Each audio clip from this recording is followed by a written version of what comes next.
First questions to Todd Crocker. Go ahead, Todd. Greg, thanks for this. What have been the difficulties in getting to this point for you guys just to, come together as a team rather quickly? I wouldn't say there's too much difficulty in it, to be honest. The group's been really, really positive with this whole process, really resilient. Everyone's really, really excited for the opportunity to play tonight. And some of these adverse things that we go through in life really bring people together, and I feel like it's really bringing the group together right now. What are the expectations for you as far as team play tonight and getting into that first game? Yeah, with the excitement, controlling that energy, being really focused with our process and our plan, our details, our habits. Tonight we're really going to be coaching those habits and those details. We've been really talking with them on the systems, and the gameplay will come, but we want to build a strong foundation from the start. Next question goes to Patrick Williams. Go ahead, Patrick. Coach, I guess the question is, after all this time off, a lot of guys haven't played in so long. Is there a tendency that players will have to guard against maybe having too much energy, trying to do too much? There's a possibility of it. Each player is going to be a little bit different in that sense. There's a lot of guys that's waited a long time to play a hockey game, and they're going to be really amped up. And there's also going to be a feel-out period for them, game timing and game flow and game decision-making at that pace. And, hopefully the group gets into it and we find our way in the first period pretty early. Every player's going to be a little bit different. But, yeah, there's challenges inside of that, but it's equal for everybody, same for the opponent. Thank you. Next question goes to Lance Hornby. Go ahead, Lance.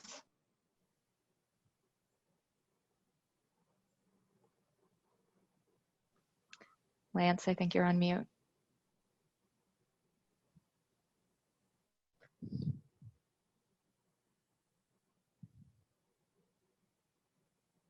Okay, we'll come back to you, Lance. Next question goes to Joshua Cloak. Go ahead, Joshua. Hey, Greg, can you just provide an update on Ian Scott, the kind of time, what his injury is like and the timeline for his return? Yeah, he's week to week right now with a groin injury. He's had a long road back and very disappointed. He is very disappointed, and but he's very strong mentally. He's gonna bounce back real quick. But right now, week to week. Do you have a starter in mind for tonight?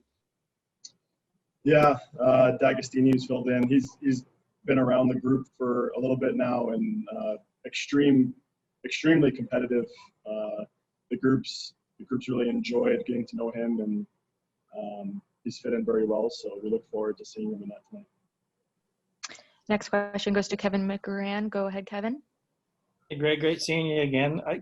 Kind of an obvious question, but can you speak to just how important it is organizationally for these players to play? And obviously, I'm leaning towards more the Rasmus Sandins, the Nick Robertsons, those guys, but just to play after so much time off. Yeah, for everybody.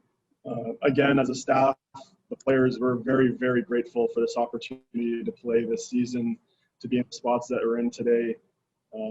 Mental health of just being able to do what they love and compete and continue to grow and get better within themselves as people and as players. There's been a lot of people who've put in a lot of work outside of even their normal roles and their normal jobs, and even outside of this organization, who are day to day helping put everything together for us to have this platform to do what we love. So we're extremely grateful, and we're excited for tonight. Thanks. We'll try again, Lance Hornby. Go ahead, Lance.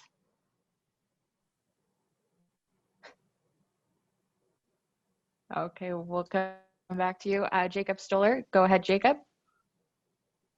Hey, Greg, Jacob Stoller from Inside AHL Hockey. I just wanted to ask you what you personally have been doing from the time the season shut down to now. I know obviously there's been a lot going on, but in terms of your role and your responsibilities, what have you been doing through that span? Yeah, there's been a lot. It's been a long road. Early on, there was a lot of communication, relationships, players, whether it was phone calls, text messages, FaceTime, Zoom chats.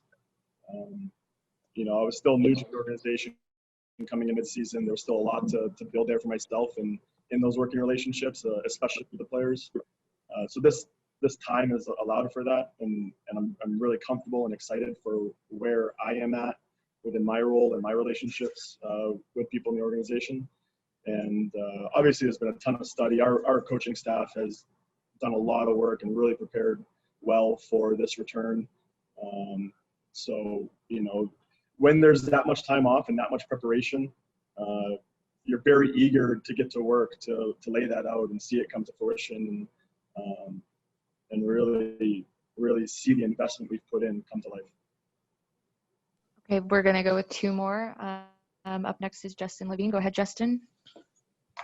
Hi, Greg. Thanks for doing this. First question, how do you see the group of guys that you have right now faring in this Canadian division this season? Well, hopefully well. We're really excited about the group. First and foremost, the quality of person that we have in our group, in our team, in our locker room is really strong. There's a lot of good character, a lot of good personalities, a lot of good hockey players. You can tell they've come together pretty quickly. They're bonding within a unique situation. So, time will tell hockey-wise how we're going to perform, and we expect to be extremely competitive inside of this division like we always are. But the forecasting, what we're excited about is really the quality of the group as people and their work ethic and their attention to detail and their care and commitment for what they're doing. And are you walking in with any set goals or expectations going into tonight's game and into this season?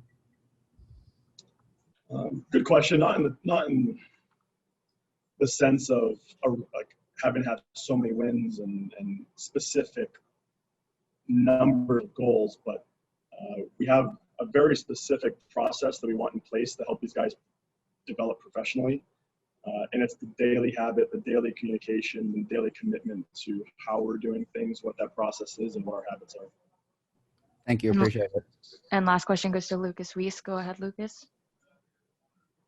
Hey, Greg, thanks for doing this. You just mentioned earlier about the constant communication with people in the organization. How often are you going to be communicating with people like Sheldon, Kyle during the regular season? And how is the evaluation process of the Marlies players going to change just because of the health and safety protocols due to the global pandemic? Yeah, I don't think the process will change very much in terms of how we're evaluating the players or the team. Now, the obvious point is people may not be in person to watch the games, but via technology and streaming of games, you should be able to have the same process in place during the evaluation of the year. And communication with management and staff, it's always constant. There's always dialogue on how guys are doing and where we're at. The communication lines have been very strong, and it's very positive that everybody's involved and everybody's pulling in the same direction.